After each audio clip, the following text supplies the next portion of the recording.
Y vamos a empezar con esto que creo que subyace a todo lo que estamos hablando sobre el tema de que tanto Donald Trump como el Morena en México, que van muy de la mano, y como el PP aquí en España, a la deslegitimación del Poder Judicial, que bueno, pero el Poder Judicial tiene problemas en todos lados, ¿no? Se tiene mucho poder cuando eres juez y eso trae problemas. Pero de allá a deslegitimarlo y a decidir que aquí solo manda una persona, sea Feijóo, sea Sheinbaum o sea Trump, pues es mala idea para una sociedad, para el cuerpo en general de una sociedad. El que tengas una infección en un dedo, la solución no es cortarte la mano. Y es lo que están pretendiendo hacer con los problemas de la judicatura, del Poder Judicial en México, pero es lo que está pretendiendo hacer Donald Trump y el Partido Popular en España.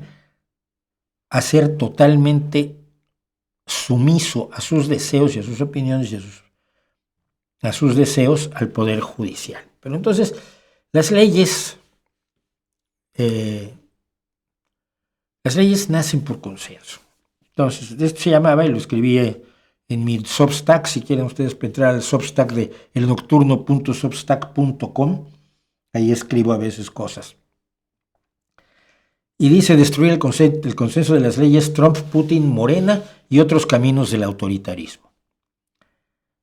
Subimos a nuestro vehículo, lo ponemos en marcha y nos lanzamos por las calles de la ciudad. Primero que nada, decidimos en qué sentido vamos a avanzar.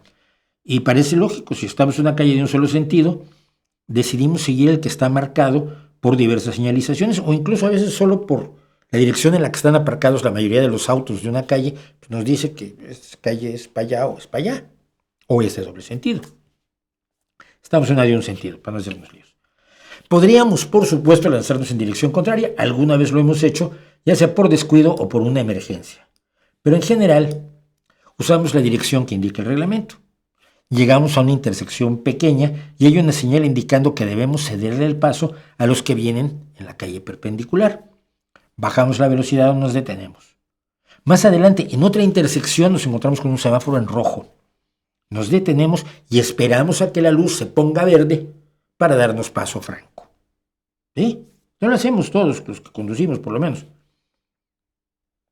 A todo esto, vamos por la carretera o arroyo asfaltados creados para el tráfico de vehículos, no por la acera, aun cuando esta fuera lo bastante ancha como para permitir el paso de nuestro automóvil.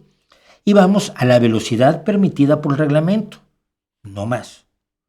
Y vamos de frente, no en reversa o marcha atrás, como se dice en España. Y no vamos zigzagueando ni importunando a los demás conductores, sino tratando de mantenernos en nuestro carril. ¿Por qué actuamos así? Piénselo. Vamos a contar hasta 10 en lo que usted lo piensa.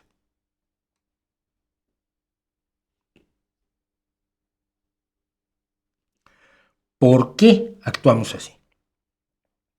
Obviamente no solo por el temor a ser sorprendidos en una infracción de tráfico y ser multados, o perder puntos en nuestro carnet o licencia de conducir, si en nuestra sociedad se usa el sistema de puntos en el carnet, aquí en España se usa, o perder incluso la licencia para conducir, y sin licencia no conducimos. ¿Por qué? Es una licencia que hemos obtenido antes de conducir nuestro vehículo cotidianamente. Actuamos así porque sabemos claramente que el a veces muy molesto reglamento de tráfico resulta beneficioso para todos. Ahorra problemas, ahorra colisiones, ahorra atropellamientos, ahorra pérdidas materiales propias y ajenas, sufrimiento e incluso muertes. Un libertariano al uso del siglo XXI, como tenemos algunos en este canal, por cierto, hoy le vamos a dar a uno hasta con el gato, me van a disculpar. Un libertariano al uso del siglo XXI, como Milei o alguien por el estilo, bien podría gritar que él no tiene ninguna obligación de seguir el reglamento de tránsito, que el Estado le roba la gasolina que gasta cuando está detenido en un semáforo o la que le cuesta ir en dirección correcta cuando en sentido contrario llegaría antes a su destino. El libertariano del siglo XXI podría decir que hay una opresión o represión del Estado a la que él debe oponerse. ¡Viva la libertad, carajo! Porque nadie les consultó por qué rojo significa pare y verde significa pase, en lugar de usar, no sé, el morado y el amarillo. Porque en resumen, un ente exterior a ellos, el Estado, porque todo es exterior a ellos, lo que está fuera de su piel es exterior, les impone ilegítimamente una serie de conductas e incluso gastos, porque además la licencia o carnet se paga. La obligación del buen mantenimiento del vehículo cuesta dinero, especialmente para que no contamine, malditos woke verdes, dándole derechos al pobre diablo que transita en bicicleta o patinete, cuando es evidente que si tú tienes automóvil deberías tener más derechos que ellos. Y esos derechos se incrementan conforme más costoso sea tu vehículo. No es lógico. Es la lógica de mi ley. Puedo seguir, pero creo que la idea es bastante clara. El reglamento de tránsito, como todas las leyes y reglas, es resultado de un consenso muchas veces implícito, pero al mismo tiempo son fácilmente impugnables, al menos en el terreno conceptual, con ideas extremas de libertad individual, del poder del más fuerte, del desprecio por los demás en ejercicio del egoísmo, que es el valor central, del libertarianismo o, en este caso, de la tecnooligarquía que está apoderándose de los Estados Unidos. Las leyes son consensos. Está prohibido matar, y nos parece bien, como nos parece que los asesinos sean castigados, aunque podamos disentir en cuanto al castigo o sanción adecuados al delito.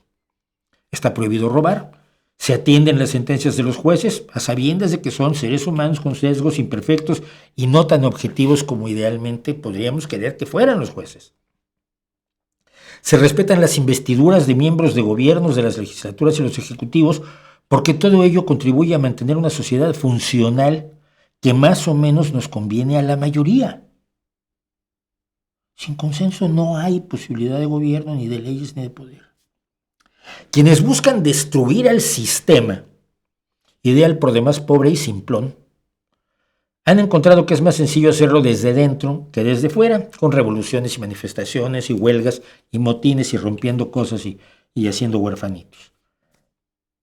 Y a lo que estamos asistiendo es al uso de la democracia para dinamitar la democracia de un modo preocupante, no solo por su eficacia, sino por el silencio de quienes deberían estar defendiendo ese sistema imperfecto y problemático, pero mucho más aceptable que las dictaduras, las oligarquías y las sumisiones imperiales.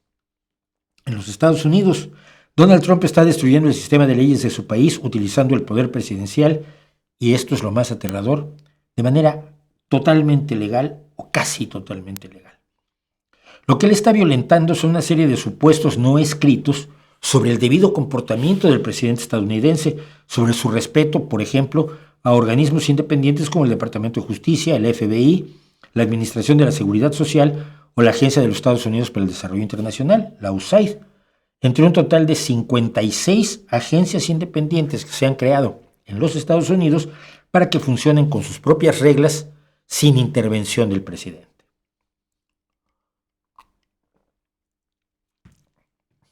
Una sola orden ejecutiva que creó la figura de empleado especial del gobierno para el millonario Elon Musk ha dado a este personaje, no limitado por ninguna ley o costumbre, derecho a apoderarse del gobierno estadounidense, de sus organismos y de sus finanzas en menos de un mes. Y de nuevo, esto no es estrictamente ilegal, pero desafía todo el consenso de las leyes, como lo hace el hecho de que Donald Trump haya ordenado que se persiga judicialmente y se despida a todos los empleados del gobierno que hubieran participado en la investigación y procesamiento judicial de los golpistas del 6 de enero de 2021, incluido él. Empleados que no actuaron sino siguiendo órdenes como con cualquier otra investigación y que ahora son designados, sin decirlo explícitamente, como enemigos del Estado, es decir, del presidente. El Estado es él, con la anuencia de una Cámara de Diputados y un Senado dóciles y adocenados. Toda la estructura jurídica de los Estados Unidos, que fue ejemplo para la creación de todas las democracias posteriores a 1776, se va derrumbando, dejando como única fuente de legitimidad la de la presidencia de Donald Trump. Vladimir Putin entiende claramente que destruir democracias que podrían ser contrarias a su proyecto imperial se hace desde dentro, apoyando con todos sus recursos económicos, cibernéticos, de propaganda, de agentes de inteligencia, etc., a candidatos prorrusos en los países que ve como futuras provincias del imperio que sueña. Lo hizo en Ucrania, aunque fracasó en 2014, lo ha hecho en Georgia y lo ha intentado en Rumanía. Sus presidentes, sus servidores, van reformando las leyes de modo que se haga imposible que la ciudadanía ejerza la oposición, que haya una prensa crítica. No la cierran a golpes y no entra la policía y les rompe la cabeza. No. Simplemente la despoja de publicidad, tanto estatal como presionando a empresas diversas, al tiempo que se financia a una prensa dócil. Se hace imposible también que se consolide así una oposición viable. Las protestas en Georgia han demostrado los límites que tiene una ciudadanía ante la fuerza de Putin detrás de su nuevo primer ministro y responsable de la legislación que viene. En México, el partido gobernante, con mayoría absoluta en la Cámara de Diputados y en el Senado, emprendió primero la persecución mediante acusaciones sin pruebas de toda la prensa que no le era fiel, de todos los críticos y disidentes a izquierda y derecha. Luego, ante un acto de discrepancia del Poder Judicial, emprendió un proceso para apoderarse de dicho Poder Judicial mediante una farsa democrática de legitimidad indefendible, y hoy emprende procesos contra jueces y contra los fiscales que pretenden procesar a miembros del partido por delitos tan brutales como el de violación, del que ha sido acusado uno de los miembros del partido oficial. Una vez tomado el Poder Judicial, el poder total, la única voz será la del partido oficial mexicano, imperando sobre un silencio apenas roto por los aplausos de sus beneficiarios. Los sistemas se rompen desde dentro cuando los responsables del poder, los que supuestamente lo ocupan de acuerdo a un entramado de leyes y sobreentendidos de consenso social, deciden que las leyes son prescindibles, maleables, que se pueden anular con una dictadura de las mayorías obtenida en los 3 casos de los que hemos hablado por medio de la demagogia populista, de la mentira, la propaganda goebbelsiana y la manipulación de la realidad. Y si el gobierno se aparta de la legalidad, tanto la escrita como la acordada tácitamente, abre las puertas, por supuesto, a que la ciudadanía haga lo mismo, en particular quienes ya las despreciaban, pero las cumplían por mero temor al castigo. Son los que hoy están decidiendo ir en dirección contraria para convertir a sus ciudadanos en súbditos, a su legislación en una sucesión de caprichos y a su futuro asunto solo de una élite totalitaria sin participación de las mayorías. Es decisión de todos nosotros permitirlo o no. Me preguntaban por el artículo que escribí, y estoy escribiendo algunas cosas, menos de lo que yo quisiera, pero como todo el mundo sabe, no me da la vida, y entonces estoy escribiendo lo que puedo en un Substack. De momento es totalmente gratis. No sé si eventualmente vaya yo a tener o poder tener que cobrar o poder cobrar por él, que no estaría nada mal. Y no estaría nada mal porque necesitamos sobrevivir. Y es de las cosas que, mira, desde hace algunos años me dejaron de pagar por escribir en el correo, porque dejé de escribir en el correo, lógicamente. Pero aquí lo tienen ustedes, el nocturno.substack.com. Y allí he estado escribiendo algunas cuestiones como esta última, lo anterior que ha sido, a ver si me acuerdo, fue el tiroteo en Suecia, un ejercicio de entender a Trump, un ejercicio del Tren Maya, algunas cuestiones personales, como una cosa que hice sobre los arrepentimientos y finales, hablando de Johnny Cash y de J.B. Priestley y del tiempo. Y bueno, cuestiones así. He estado escribiendo algunas cosillas en el Substack. No quiere decir que realmente escriba yo todo lo que quisiera, porque me encantaría, pero lo saben ustedes, digámoslo de nuevo. No me da la vida.